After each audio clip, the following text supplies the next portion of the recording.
This is CBC Vancouver News.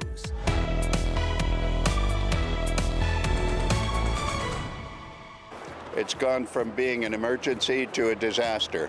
Parts of BC's interior are underwater. The snow is melting fast, and the rain in the forecast will only make things worse. Cocaine, heroin, meth, and MDMA. And from this tiny mobile home, one man is openly selling hard drugs and plans to force a confrontation in court. What's my alternative? You know, live in my car? And we meet some Surrey renters facing an ultimatum. Agree to a big rent increase or lose your home.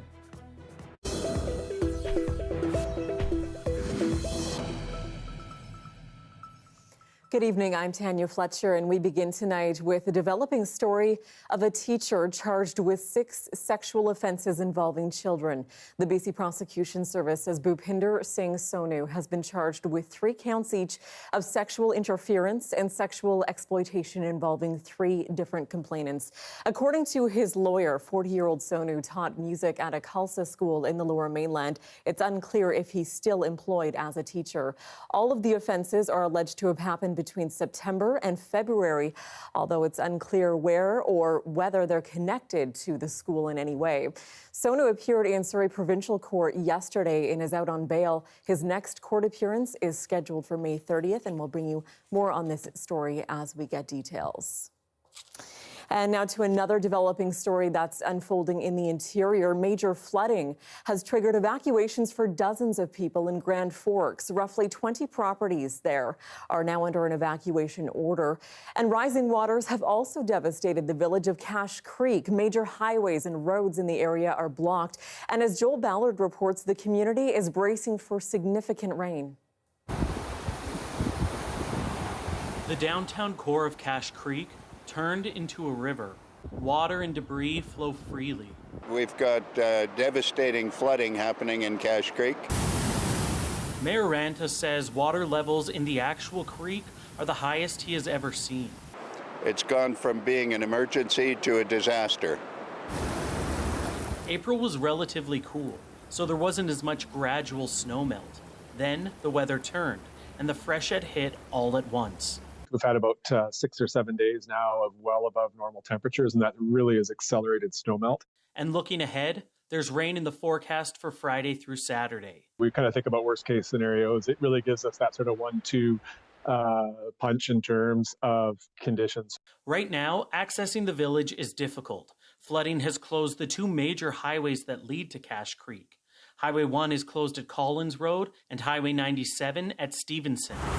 For some residents, there's frustration and anger that there weren't more mitigation efforts during the off-season, as flood risks aren't uncommon for the village.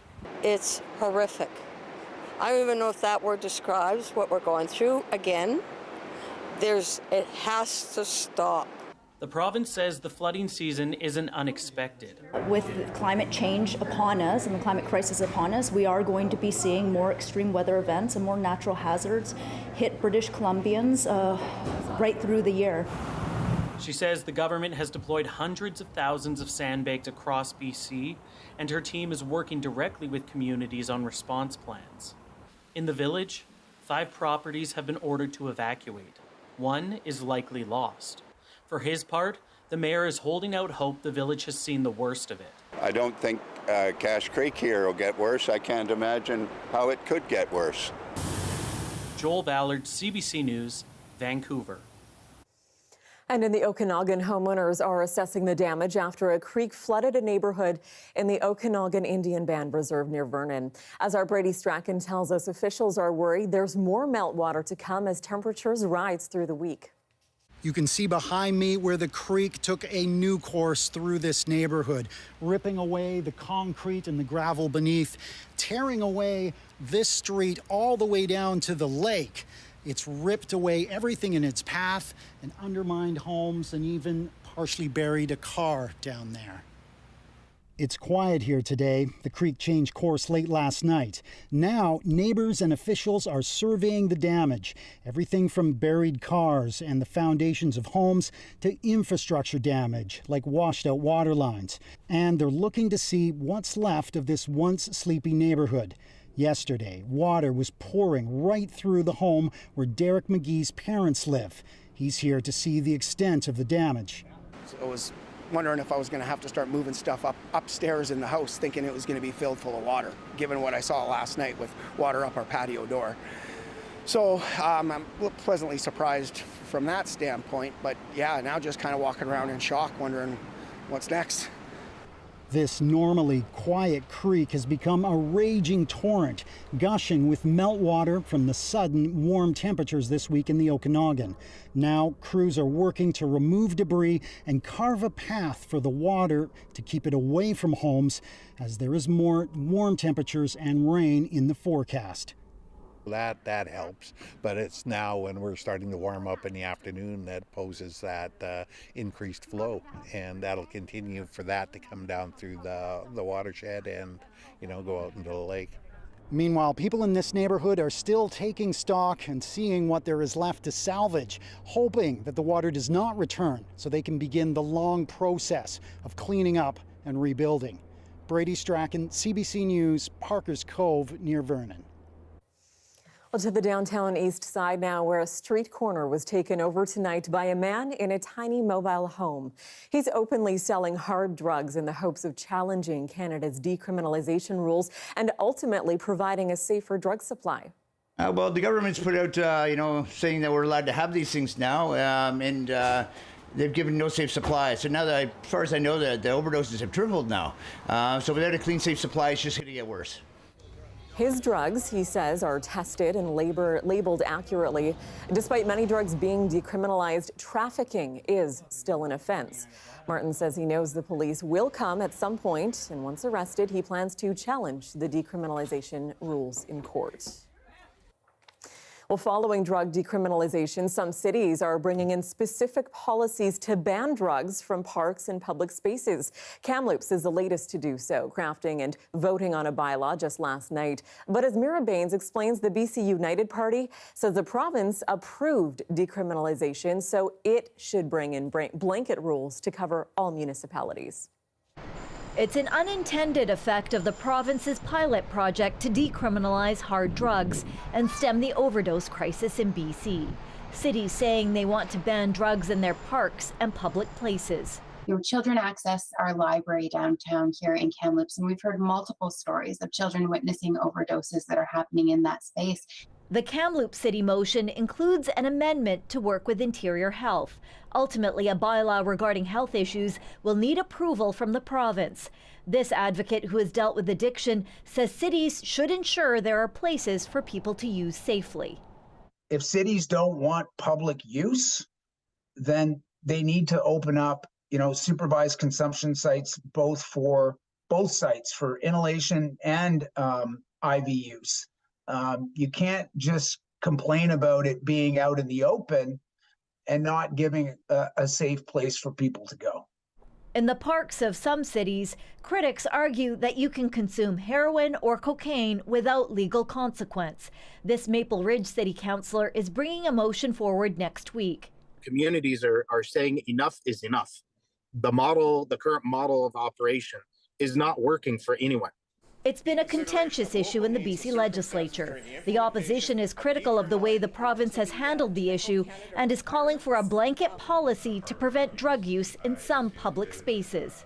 And this seems like a very basic first step guardrail that would be very easy to implement and really should not be that difficult for the government to agree with. The ministry says municipalities and police had input into what the decriminalization pilot program would look like, and will be working with cities as they move forward with bylaws that suit their communities. In light of the fact that the majority of people who are dying from toxic drug poisoning are dying inside, alone, unsupported, we need to do everything that we can to save lives here. Sicamous has already enacted a bylaw with input from Interior Health. New Westminster, Kelowna, Nanaimo and Campbell River have also shown interest in rules preventing drug use in parks, beaches and playgrounds. The Ministry of Health will have the final say. Mira Baines, CBC News, Victoria.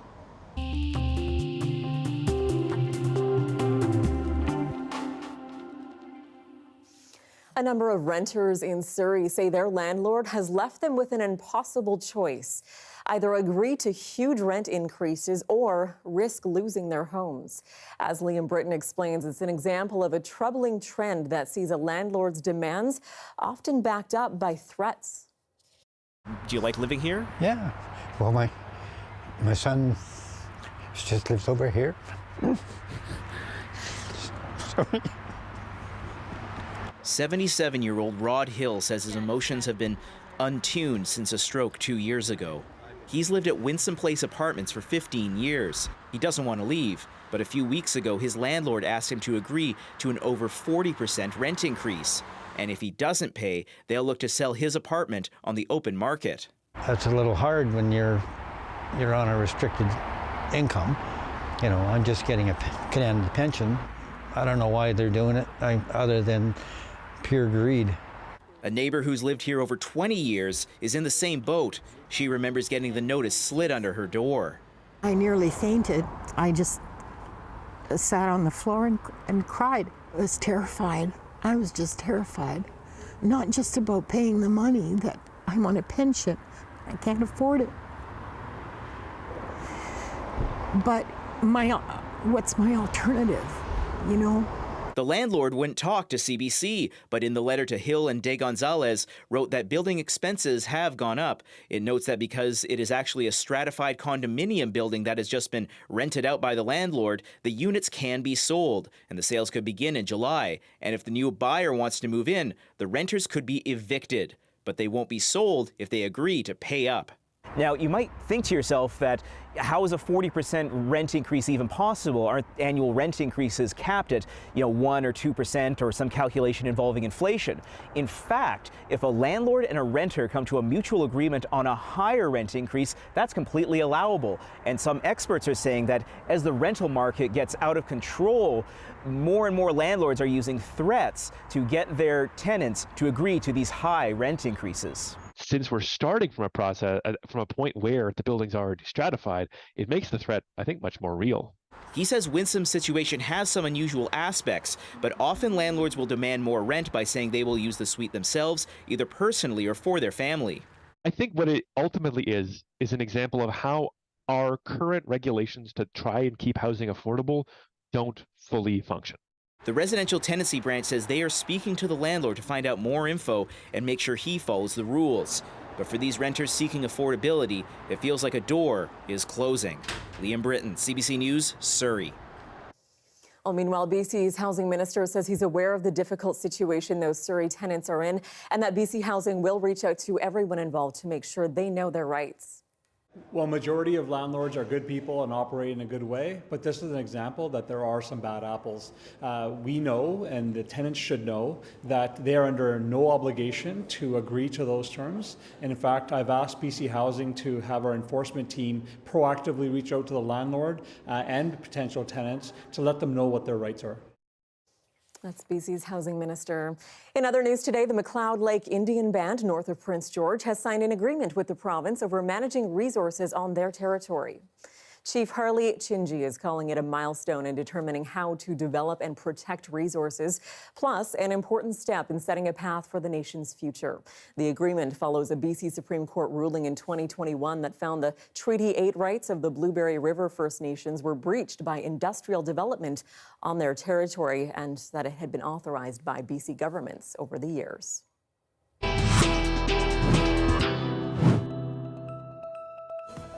Well, still ahead, we'll introduce you to the 6-year-old BC boy who can solve a Rubik's Cube in minutes. Stay with us.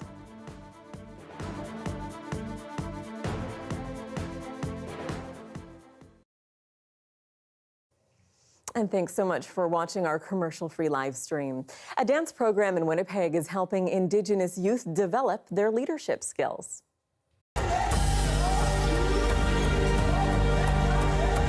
When I seen the older kids at my school perform it when I was in grade 5, I've just been like wanting to be in the program, wanting to be involved.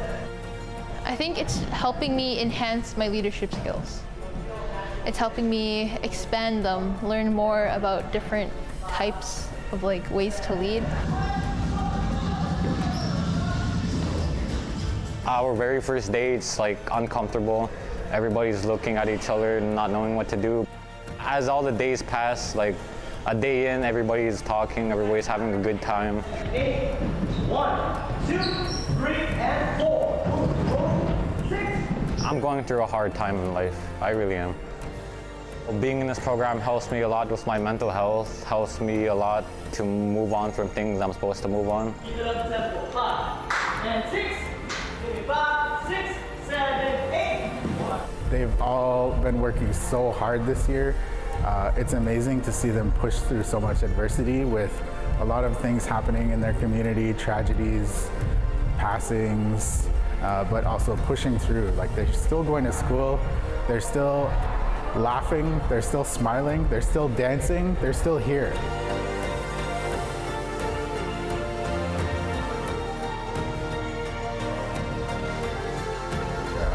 As an Indigenous person, you see that, and it just makes you cry.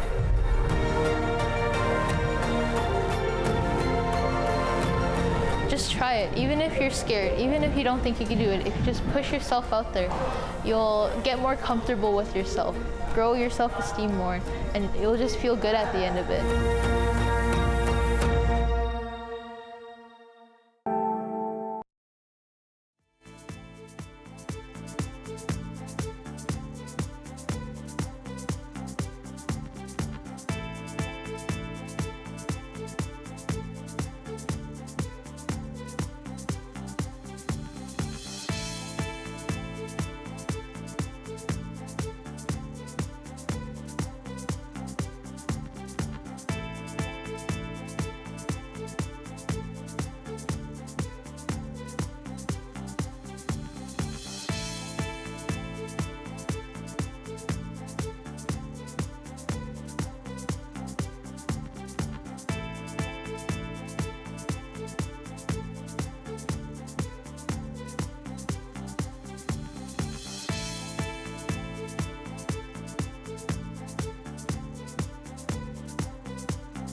Welcome back. It is day 2 of the Hollywood writers' strike. You may have noticed some reruns of late-night talk shows, but as Lindsay Duncombe explains, Canadians in the film industry are already feeling the impact, and it could get worse. Just keep swimming. This is Canadian actress Cynthia Zhou's demo reel, what she sends to American producers to line up work. Lately, though, calls aren't coming. It has been quite slow since the beginning of the year for me in terms of work and just auditions-wise. Music? That's because the film and television industry saw the U.S. writers' strike coming and scaled back production plans in advance. It is very, very rough for both me and a lot of my film crew friends who have, basically are unemployed now because there's nothing being written. Canadian productions using Canadian unionized workers aren't affected, but the big money in Canada's film industry comes from south of the border. Will you marry me? ABC's The Good Doctor is set in San Jose, California, but shot on this soundstage in Burnaby, BC. Normally we'd have 150 crew and cast here, and this place would be buzzing. The show was on hiatus now. Its fall return could be delayed if the strike goes on. Writing for new seasons of network TV usually starts around now. This is a U.S. studio and U.S. union issue, so there's nothing we can do. But there will be thousands of crew members out of work until we can get scripts again. This is largely happening because of how streaming has upended the film and television industry. Writers for streaming services get one-time payments instead of residuals. Canadian screenwriters say it's the same situation here. We're dealing with a lot of the same issues. Shorter contracts, lower wages, more development work, less work in production. The labor crisis in Hollywood and Hollywood North could get even worse. Unions for American actors and directors may also strike soon. For now, Cynthia Zhou is concentrating on low-budget indie projects and relying on her day job to pay the bills. When she's not acting, she works in tech. Lindsay Duncombe, CBC News, Vancouver.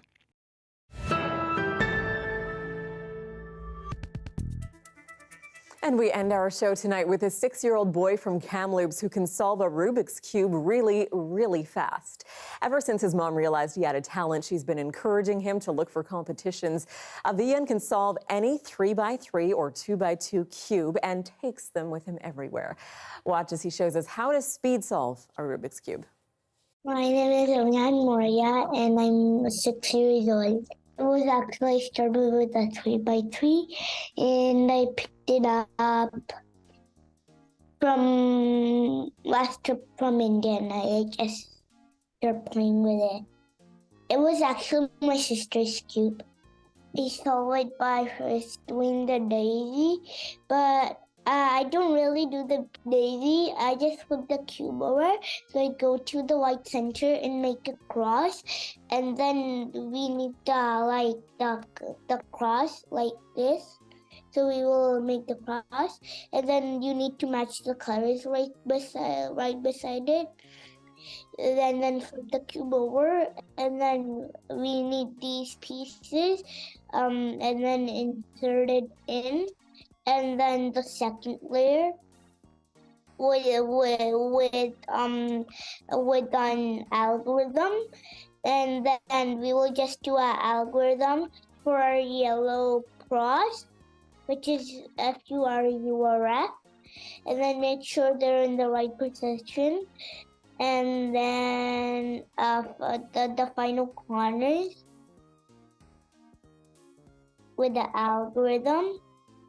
And then it's like solving the cube then. If you got a piece like Kiro on the top, you could just rotate the front face. This is your front face, which side you are facing. If you got a white on your front face, just rotate the top layer. And then, yeah. Oh, very confusing. How about you solve this one for him? Yeah, show me how to solve it.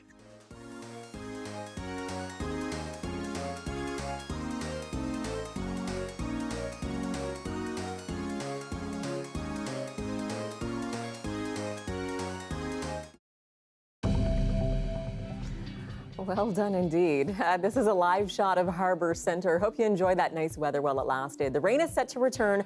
We'll time out your 5-day forecast next.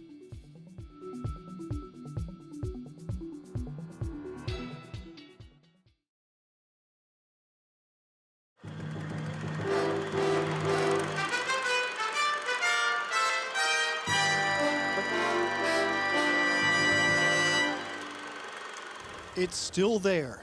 That inversion layer, sitting like a cap over the lower mainland, trapping our pollution.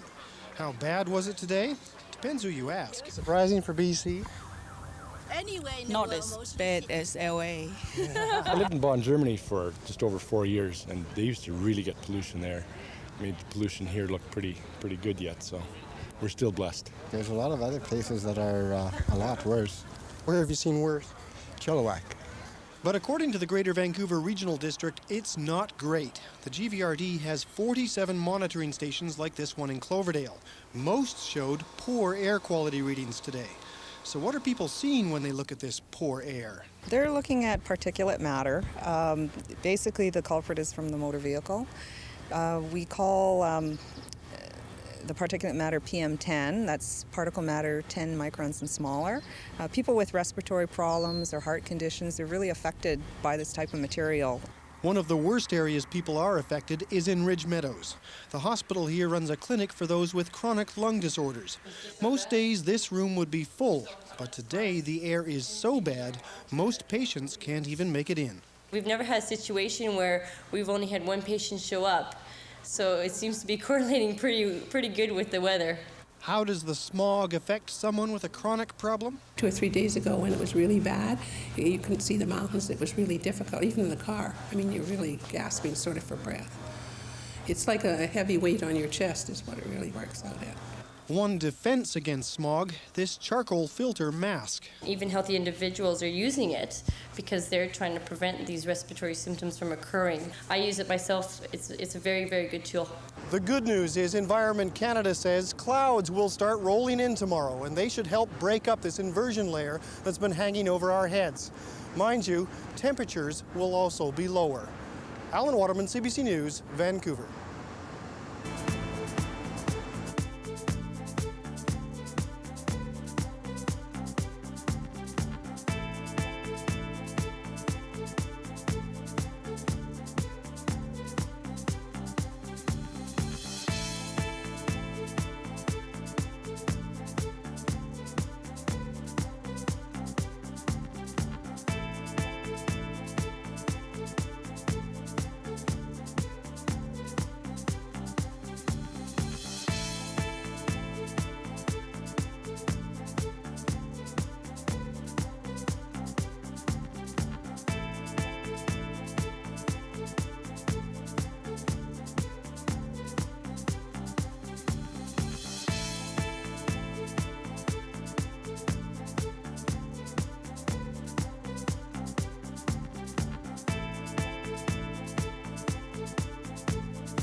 Hi, I'm Amy Bell. Here's what's in your CBC Vancouver inbox.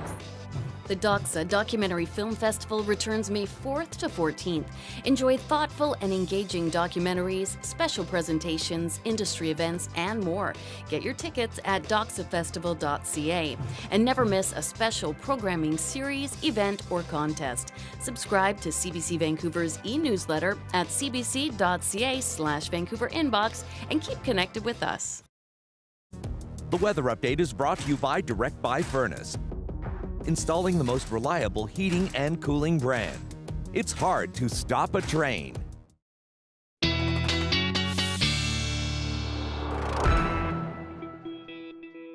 Our meteorologist Johanna Wagstaff joins us now with a look at the forecast. And Joe, just when we started getting used to this nice weather, it sounds like you're going to take it all away from us. Yes, just like that. When we were thinking, all right, summer's here, we're reminded that it's May, and we do have rain returning in the forecast to the south coast tomorrow night.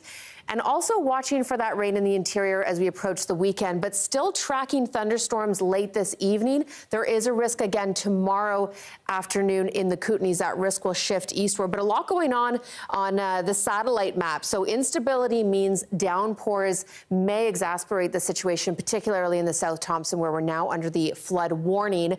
Meanwhile, that stream of sort of cloud you can see off towards Haida Gwaii, that's the next system that will bring the rain tomorrow night to Vancouver. And look at this little swirl just off our coast. That's partly what brought the afternoon haze, which in part was fog to the south coast. Okay, tomorrow we will notice temperatures come down a touch. It's still a warm Thursday for Metro Vancouver and for most of the province. In fact, in the afternoon, we could actually hit the 30s for parts of the Okanagan. Friday is when we'll start to see temperatures come down in the interior and really come down in earnest for Vancouver. It'll be about a 10-degree drop as we get our big rainmaker in for Friday. How much? We're talking possibly 40 to 60 millimeters. That bullseye here through the Tri-Cities and North Shore through Friday. It is a washout of a system. We might actually end up with a special weather statement in place, so I'll keep you posted.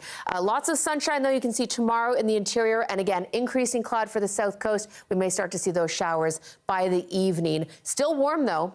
It's Friday that we're back down to that 11. And keep in mind, seasonals for this time of the year are actually around 14. A lot of uncertainty, Tanya, as we head into next week. I know we're hoping for the weekend sun, but a lot of flip-flopping with the models. So I'll let you know if that means flip-flops. Okay, we'll have everything on standby. Good call. Thanks so much, Jo. You're welcome. And that is your late news for this Wednesday. For news anytime, of course, you can always head to our website. We're at cbc.ca/BC. Your next local news is on the early edition on CBC Radio 1. That starts tomorrow morning at 5 o'clock. Thanks so much for watching. Have a great night.